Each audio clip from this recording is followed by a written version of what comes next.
Fracción del relato de Kurt von Sudermann. En nuestra novela de divulgación, La extraña aventura del Dr. Arturo Siagnagel, se alude al misterio del encadenamiento espiritual en un párrafo que conviene recordar aquí. En dicha obra, en efecto, el joven Kurt von Sudermann concurre con su padre, amigo de la infancia de Rudolf Hess, a una fiesta en la Cancillería del Tercer Reich. Allí es presentado al Führer, quien procede a efectuar sorprendentes revelaciones. La transcripción completa de dicho párrafo se da a continuación. Octavo. La ceremonia de fin de clases se realizaba, conjuntamente con otras escuelas, en un gran festival con desfiles multitudinarios de la juventud hitleriana que culminaban en el estadio de Berlín. Allí la plana mayor del Tercer Reich, encabezada por el Führer, establecía un contacto directo con la juventud por medio de discursos y proclamas. Papá había venido de Egipto especialmente para asistir a la graduación, siendo invitado por Rudolf Hess para concurrir a una fiesta a celebrarse esa noche en la Cancillería. Sería esta, a mi juicio, la oportunidad esperada para aclarar muchas incógnitas. A las 10 en punto de la noche subimos las escaleras de mármol de la Wilhelmstrasse 77. Papá elegantemente vestido de jaquet y yo con el uniforme de las Hitlerjugend. No desentonábamos entre la numerosa concurrencia que ya llenaba el gran salón del Águila, formando corrillos numerosos de voces y risas. Atravesamos el salón en dirección al gigantesco hogar de mármol tallado, buscando a Rudolf Hess, mientras sobre nuestras cabezas una araña de colosales dimensiones derramaba torrentes de luz, suavemente amortiguada por miles de piezas de cristal de Baccarat. Nunca había visto tanta gente distinguida e importante junta. Estaban allí todos los líderes de la Nueva Alemania, el doctor Goebbels, el mariscal Goering, el Reichsführer Himmler, Julius Streicher. En un rincón apartado distinguimos a un grupo formado por Rosenberg, Rudolf Hess y Adolf Hitler. Papá, temiendo interrumpir una conversación reservada, me indicó que aguardásemos a unos pasos de distancia, mientras bebíamos una copa de champán que solícitos camareros nos habían alcanzado. Al cabo de un momento, Rudolf Hess reparó en nosotros y luego de cambiar una palabra con el Führer, se acercó sonriente. «¿Cómo están, Reinaldo, Kurt?», dijo. «Vengan que les presento al Führer». Era la primera vez que veía de cerca a Adolf Hitler, honor poco frecuente para un estudiante extranjero, y aunque venía preparado, sabiendo que el Führer estaría en la fiesta, no se me había ocurrido que seríamos presentados. «Adolf, el barón Reinaldo von Sudermann», dijo Rudolf. El Führer saludó a papá dándole la mano efusivamente, pero sin pronunciar palabra. «Kein Patekin, Kurt von Sudermann», continuó Rudolf, flamante egresado del Nápola, piloto y soldado polígloto, futuro Ostenführer de la Waffen SS. No pude evitar ruborizarme por la elogiosa presentación del Taufpate Hess. El Führer estiró la mano mientras me clavaba una mirada helada en los ojos. Sentí que una corriente eléctrica corría por la columna vertebral al tiempo que una especie de vacío estomacal casi aullaba a la altura del ombligo. Fue una sensación de un instante, pero de un efecto terrible. Aquella mirada y el contacto de la mano del Führer habían obrado como un agente ácido en un cubo de leche, descomponiendo y disolviendo mi estado de ánimo. Fue un instante, repito, un solo instante en el cual me sentí explorado por dentro. Ya recompuesto, observé con sorpresa que algo inusual en él, una sonrisa enigmática, se dibujaba en la cara del Führer. «De Egipto, ¿eh?», dijo Hitler. Adoro Egipto, tierra maravillosa que fascinó a Napoleón y que ha producido un camarada invalorable como Rudolf. Rosenberg, que a todo esto ya había sido presentado, observaba la escena con expresión divertida. Al verlo a usted, joven Kurt, continuó Hitler, verifico que no es casualidad lo de Rudolf. Egipto es realmente un centro de fuerza espiritual. El enigma de la estirpe aún tiene vigencia. Ustedes son la prueba.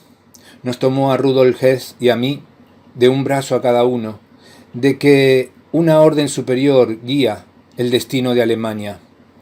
Dos germanos egipcios que han respirado los efluvios gnósticos de Alejandría y el Cairo, conducidos por los superiores desconocidos hasta aquí para poner vuestra gran capacidad espiritual al servicio de la causa nacional socialista. Al veros, siguió diciendo el Führer, comprendo lo sagrado que es la tarea que hemos tomado sobre nuestros hombros al fundar el Reich de los 1000 años. Nuestra causa no es sólo el mejor ideal por el que puede vivir y morir un germano, es también la causa de la libertad de la humanidad, de la lucha por salvar al mundo de las fuerzas oscuras, del combate final contra los Elementalwesen, seres elementales demoníacos. Rosenberg y papá asentían con la cabeza a cada afirmación del Führer, que continuaba vertiendo conceptos místicos sin permitir que nadie interrumpiera su monólogo. Me distraje pensando en el extraño poder que había experimentado al saludar al Führer. Una poderosa fuerza emanaba de Hitler. No sabía si voluntaria o espontáneamente, y me preguntaba si este carisma no lo había adquirido por medio de alguna técnica secreta, de algún conocimiento oculto al que unos pocos privilegiados podían acceder. Entonces dígame, joven Kurt, ¿quiénes son, en definitiva, los enemigos de Alemania? ¿Contra quién combatimos?, preguntaba Hitler, dirigiéndose a mí. Reaccioné ante la inesperada pregunta con la desesperación de haber desatendido una parte de la conversación. 3 pares de ojos de Rosenberg, Hess y papá estaban puestos en mí esperando la respuesta. Sin embargo, lo que había alcanzado a escuchar era suficiente para mí, pues la respuesta brotó sola del fondo del inconsciente. El enemigo es uno solo, dije categóricamente. Es Yahvé, Satanás. Contesté intuitivamente y de manera tan firme que no cabían rectificaciones. Miré a papá, que se puso instantáneamente lívido, y a los otros, y vi la sorpresa retratada en todos los rostros. Muy bien, joven Kurt, muy bien, decía Hitler, con una expresión de intensa alegría. Ha dado usted la mejor respuesta.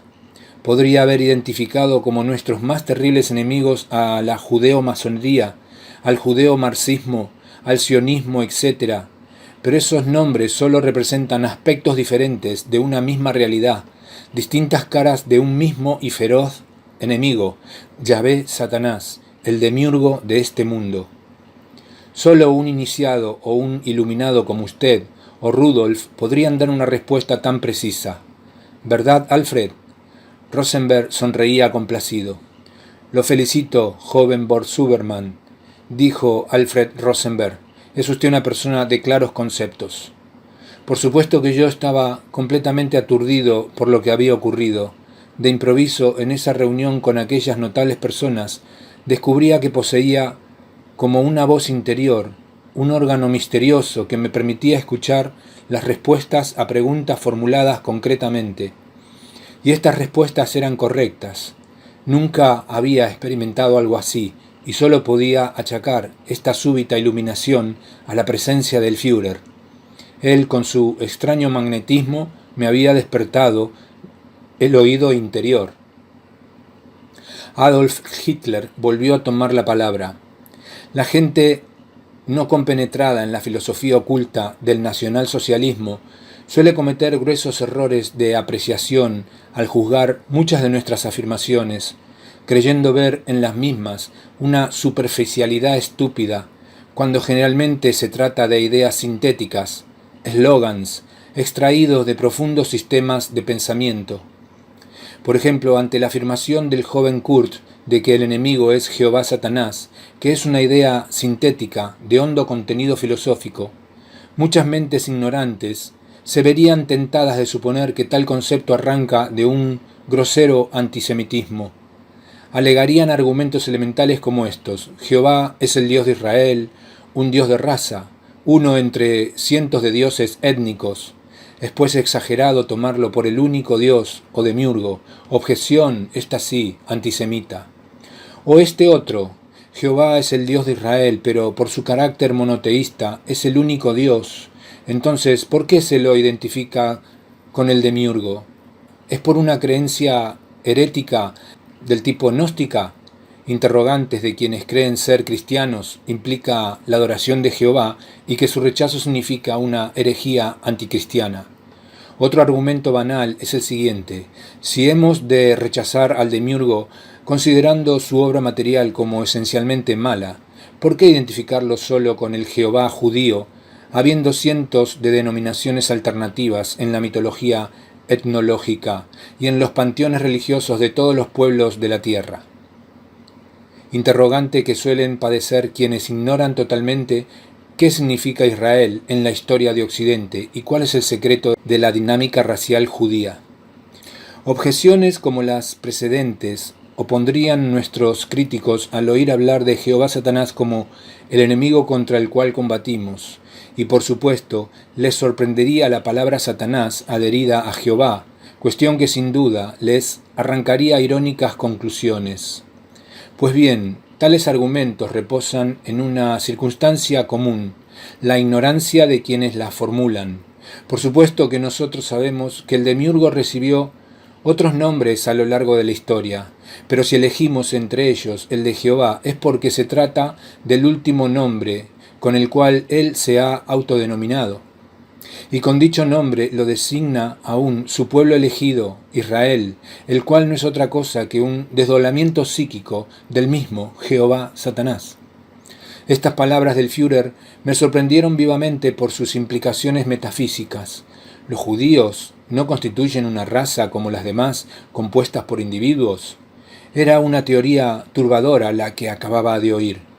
¿Se sorprende usted, joven Kurt?, preguntó el Führer, quien sin duda advirtió de inmediato mi turbación, pero no me dio tiempo a responder y continuó su explicación. Pues aún no ha oído nada.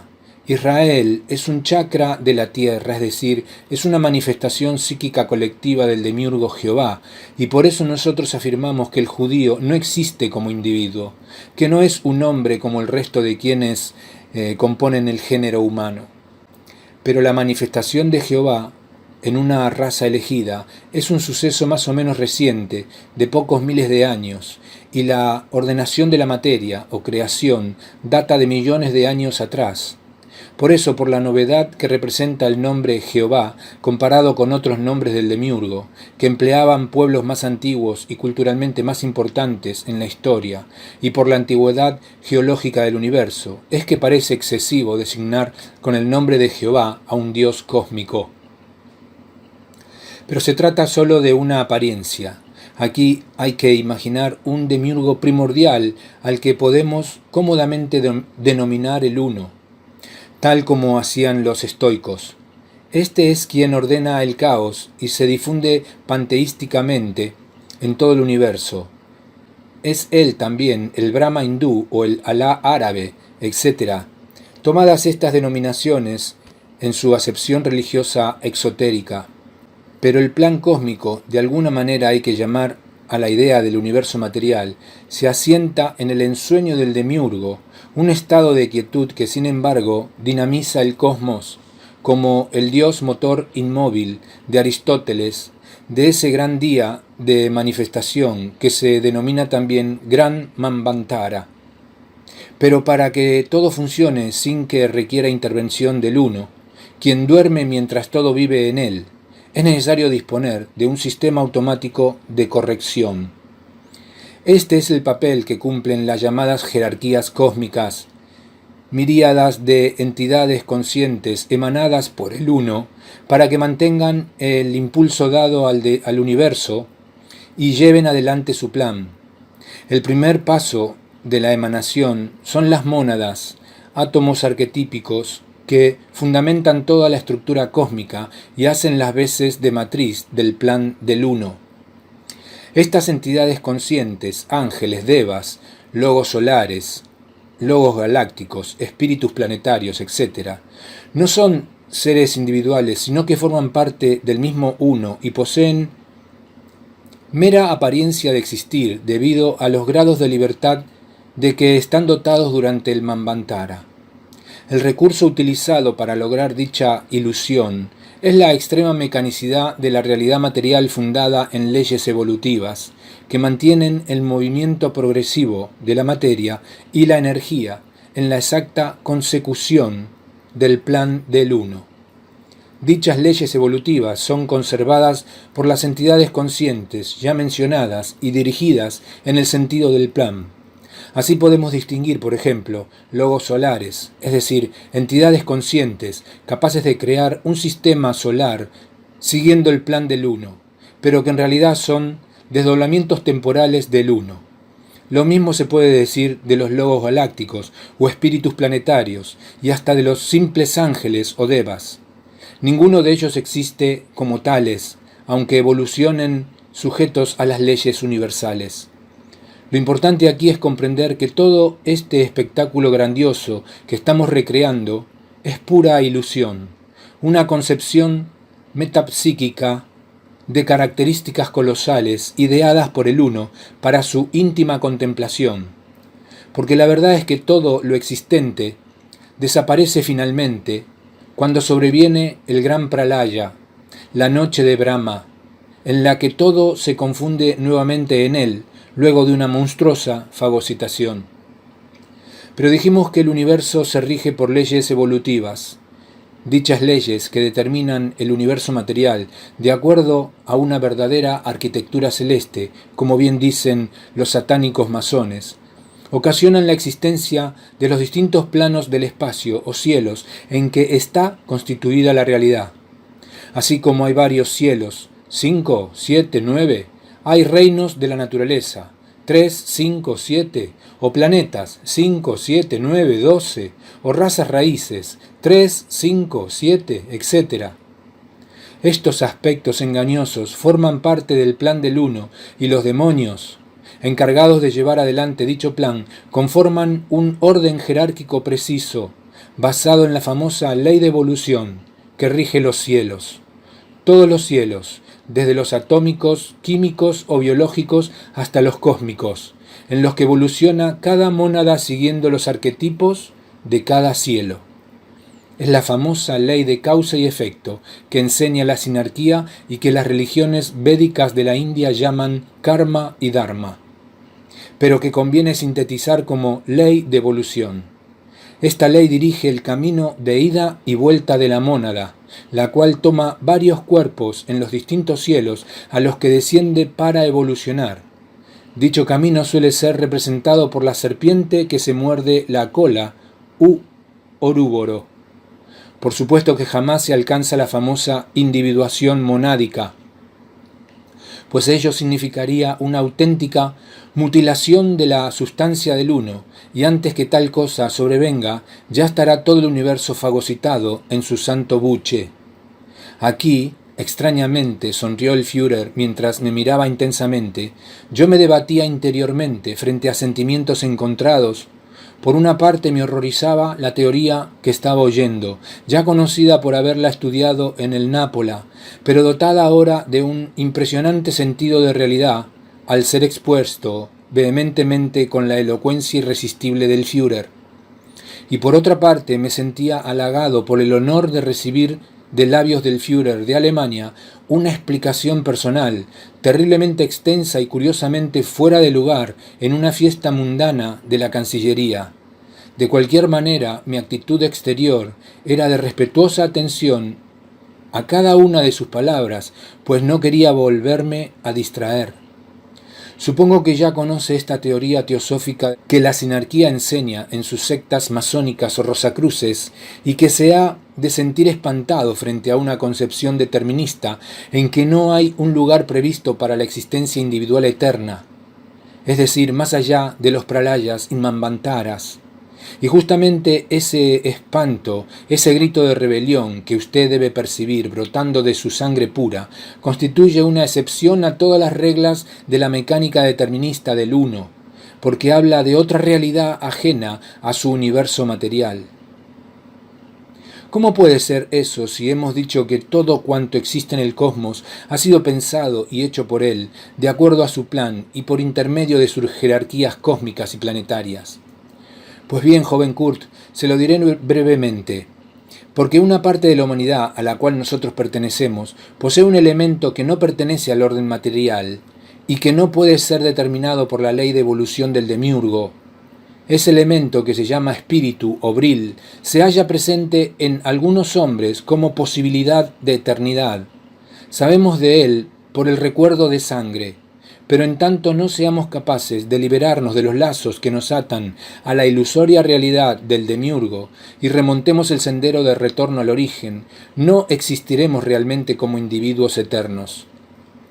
Me preguntará usted cómo es que, en un orden cerrado como el que hemos descrito, pueden coexistir elementos espirituales ajenos a él, y por qué, si no pueden ser determinados por las leyes de la materia y la energía, permanecen sujetos al universo del uno. Es este un gran misterio, pero puede usted considerar como hipótesis que, por una razón que ignoramos, pero que podemos suponer sea una orden de un ser infinitamente superior al demiurgo, o una negligencia incomprensible, o un engaño colosal, alguna vez han ingresado al universo material una miríada de seres pertenecientes a una raza espiritual que llamamos hiperbórea. Supongamos que tales seres hubieran penetrado el sistema solar por una puerta abierta en otro planeta, por ejemplo Venus, y que ya aquí, merced a un ardid, una puerta de sus guías hiperbóreos, los hubiesen encadenado a la ley de evolución. Este encadenamiento, ya lo hemos dicho, no puede ser real, pero, sin embargo, los guías traidores logran confundir a los espíritus inmortales, anclándolos a la materia. ¿Para qué hacen esto? Otro misterio. Pero lo cierto, lo efectivo es que, a partir de la llegada de tales guías al sistema solar, se operará una mutación colectiva en toda la galaxia que modifica el plan del uno. Esta modificación está edificada en la traición de los guías y en la caída de los seres inmortales. Para que usted lo vea claro, joven Kurt, le diré que aquí, en la Tierra, existía un ser humano primitivo que evolucionaba siguiendo las leyes de las cadenas planetarias y los reinos de la naturaleza. Esta evolución era lentísima y perseguía la adaptación final a un arquetipo racial absolutamente animal, dotado de una mente racional, estructurada lógicamente por las funciones cerebrales y poseedor de un alma conformada por energía de los otros planos materiales más sutiles. Este hombre es el que encontraron, en una etapa aún primitiva de su desarrollo, los guías traidores al llegar a la Tierra hace millones de años. Entonces, mediante un ingenioso sistema llamado Chanjanbalá, que usted tendrá oportunidad de estudiar en nuestra orden, ellos decidieron mutar la raza humana, encadenando los espíritus inmortales a los seres humanos ilusorios y materiales de la Tierra. Desde ese momento existen tres clases de hombres: los animales hombres primitivos o pasú, los semidivinos o virias a quienes se les adosó un espíritu, y los divinos hiperbóreos o siddhas, que son todos aquellos que logran retornar al origen y escapar del gran engaño. También son conocidos como siddhas leales una parte de los guías, aquellos que no traicionaron y que, encabezados por Cristo Lucifer, intentan salvar a los virias mediante la redención hiperbórea de la sangre pura, que consiste en despertar el recuerdo primigenio de la propia divinidad perdida. Estos son los señores de Agartha, pero nos apartamos un poco de nuestro tema principal, que versaba sobre Jehová Satanás, el enemigo contra el cual combatimos para ganar el derecho a regresar al origen dorado. Pronto se le hará clara esta cuestión, joven Kurt, pues si usted recuerda que el Uno delegaba en unas entidades conscientes la ejecución de su plan, podemos ahora agregar que el sistema solar ha sido construido por una de tales conciencias a la que llamamos Logos Solar. secundada por devas de menor jerarquía, quienes ocupan determinados puestos en la mecánica del sistema. En la Tierra, una entidad planetaria infundía vida al planeta e impulsaba la evolución de los reinos de la naturaleza de acuerdo al plan solar, inserto en el plan cósmico del Uno. Está claro que se trata de emanaciones del Uno enlazadas jerárquicamente. El Uno, logos galáctico, logos solar, ángel planetario, alma colectiva o grupal, etc. ¿Quién es Dios aquí? Según el nivel de conciencia y las pautas culturales y religiosas de los hombres, puede ser cualquiera de tales entidades conscientes, pero siempre se trata del Uno. Si se dice que Dios es el Sol o se concibe un Dios creador de todo el universo, se está hablando del Uno. Igual si se cree que Dios es la naturaleza o la Vía Láctea o la Tierra. Las diferentes cosmologías gnosiológicas que presentan los hombres en sus distintas etapas de la evolución para concebir el mundo no invalidan el hecho de que siempre se aluda directa o indirectamente a el Uno cuando se habla de Dios. Pero regresemos a la Tierra. Cuando los guías traidores llegan a la Tierra, se instalan en un centro al que denominan Yambalá o Deyun y fundan lo que se ha dado en llamar Gran Fraternidad Blanca o Jerarquía Oculta de la Tierra. No es un lugar localizable físicamente sobre la superficie terrestre, cuestión sobre la que usted deberá aprender más adelante, sino que se halla situado en un pliegue topológico del espacio. Pero lo que interesa aquí es destacar que el jefe de los guías traidores se autotitula Rey del Mundo, pasando a ocupar el lugar de uno de los 12 Kumaras del sistema solar. ¿Qué es un Kumara? Un ángel planetario, una de esas entidades conscientes encadenadas por el Uno que conforman la idea de un planeta. Es aquí a donde debe ubicarse la clave del nombre Jehová y de su raza elegida, porque el espíritu planetario se llamaba Kumara Sanat, quien luego de la constitución de Yambalá y de la venida del Rey del Mundo, decide actuar como regente de El Uno en la ejecución de su plan, ahora modificado. Para ello se encarna, en nombre del Uno, en una raza elegida para reinar sobre los espíritus hiperbóreos esclavizados. Esa es la raza hebrea, es decir, que tenemos por un lado a la jerarquía oculta de Yambalá, con sus demonios, los guías traidores y su jefe, el Rey del Mundo, quienes llevan adelante ahora la evolución del planeta y son quienes guían a las razas por medio de una siniestra organización llamada sinarquía. Y por otra parte tenemos la raza hebrea, que no es sino la manifestación de Sanat Kumara en la tierra para ocupar el máximo escalón de la sinarquía, en nombre del Uno. Los mismos hebreos en su cábala estudian que Israel es uno de los 10 sefirot, el sefirot Malkut, es decir, una de las emanaciones del Uno. Finalmente, Jehová es el nombre cabalístico del demiurgo, el Uno, que Sanat Kumara representa en la tierra y es, como dije al comienzo de esta agradable charla, el último nombre histórico que conocemos de él. Por eso nosotros, los antiguos seres hiperbóreos, que aún permanecemos encadenados en este mundo demoníaco, debemos tener bien presente que el enemigo es Jehová Satanás, el demiurgo de este mundo. El Führer continuaba entusiasmado su largo monólogo, y aunque ya había pasado una larga hora y llovían sobre nosotros las miradas curiosas de mucha gente que deseaba sentarse a la mesa, nadie en Alemania hubiera sido capaz de interrumpirle por un motivo tan prosaico como llantar una cena. Yo por mi parte solo deseaba continuar oyendo las increíbles revelaciones del Führer, y por eso cuando me preguntó si le había comprendido, no vacilé en hacerle presente mis dudas. Hay algo que ahora me preocupa, dije inmediatamente. Todo cuanto usted ha dicho, mi Führer, sobre el demiurgo el Uno, lo comprendo perfectamente y lo acepto, pero no puedo dejar de preguntarme ¿quién es entonces Dios, el verdadero Dios? O esa es una pregunta que no debe usted hacerse, joven Kurt, afirmó categóricamente el Führer, no mientras su mente esté sujeta a la lógica racional, pues solo logrará entonces arribar a paradojas irreductibles. Pero es evidente que la duda ya ha germinado en usted y que seguirá meditando en ello. Le daré entonces una respuesta provisoria. Dios es inconocible para todo aquel que no ha conquistado el Brill.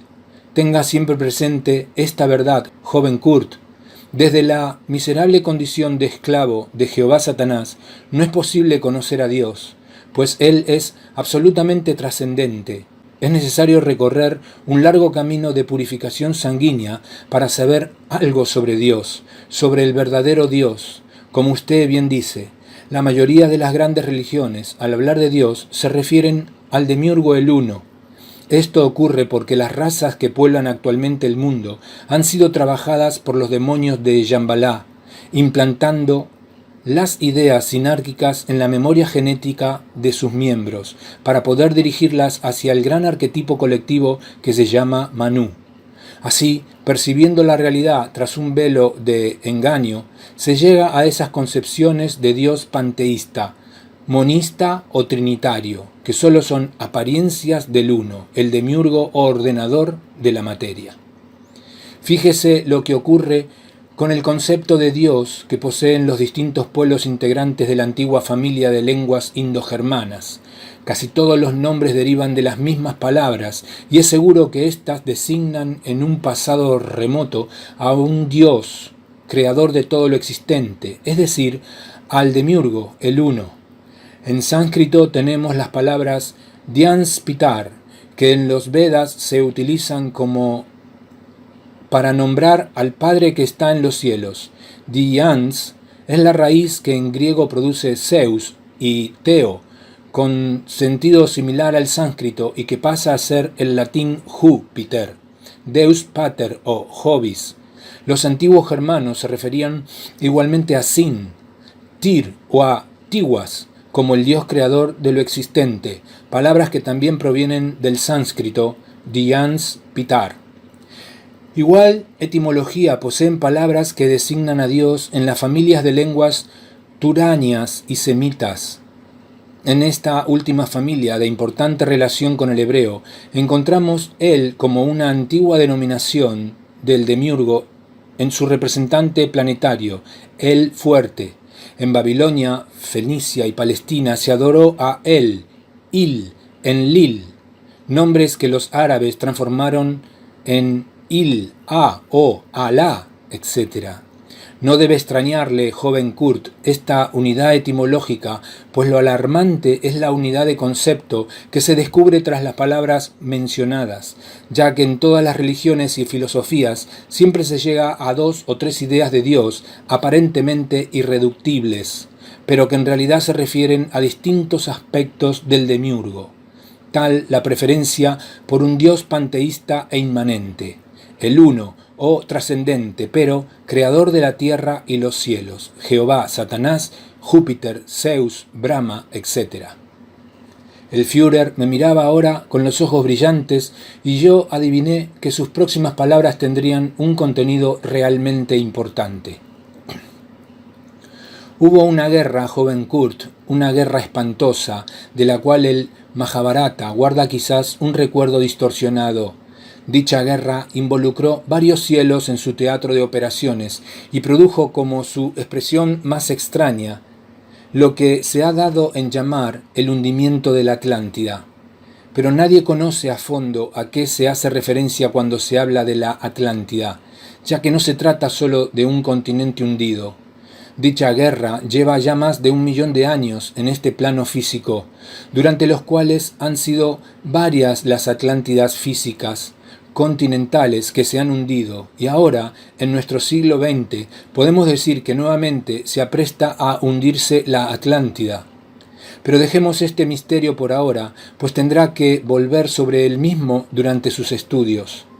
Para concluir esta conversación le diré una última cosa, joven Kurt. Sepa usted que en esa guerra cósmica en la que se combate por la liberación de los espíritus cautivos, por la mutación colectiva de la raza, contra la sinarquía y contra Jehová Satanás, el Tercer Reich, ha comprometido todo su potencial espiritual, biológico y material. Con estas terribles palabras, el Führer pareció dar por terminada su explicación. Miré a mi alrededor y comprobé que papá, Rosenberg y Rudolf Hess aún continuaban a mi lado. Un elegante mozo indicó al Führer que cuando lo dispusieran podrían pasar al patio interior para tomar una cena fría. Eran las 11 de la noche. El Führer y Rosenberg se despidieron de nosotros y fueron a reunirse con Goering y el doctor Goebbels en la cabecera de la mesa. Rudolf Hess invitó a papá y a mí a ubicarnos para cenar, pero no había quedado bien luego de la conversación con el Führer y a riesgo de ser ofensivo, decidí hablar francamente con ambos. Bueno, hasta aquí la lectura de esta fracción del relato de Kurt von Sudermann, y que es un relato que está en alguno de los capítulos de El misterio de Belicena Vilca, ¿verdad? Entonces estaba buscando el título aquí, correcto. Fracción del relato de Kurt von Sudermann. Hemos escuchado las palabras del Führer Adolf Hitler y realmente puede producir un grandísimo cambio en nuestra percepción de específicamente esa realidad equivocada que teníamos en relación al Tercer Reich, a Alemania, quizás a la Segunda Guerra Mundial y al mismísimo Herr Hitler. Así que por lo tanto, hasta aquí quedamos y seguimos más adelante con el estudio de fundamentos de la Sabiduría Hiperbórea y el misterio de Belicena Vilca. Bueno, eso es todo y nos vemos en el próximo video. Que estén bien, chao.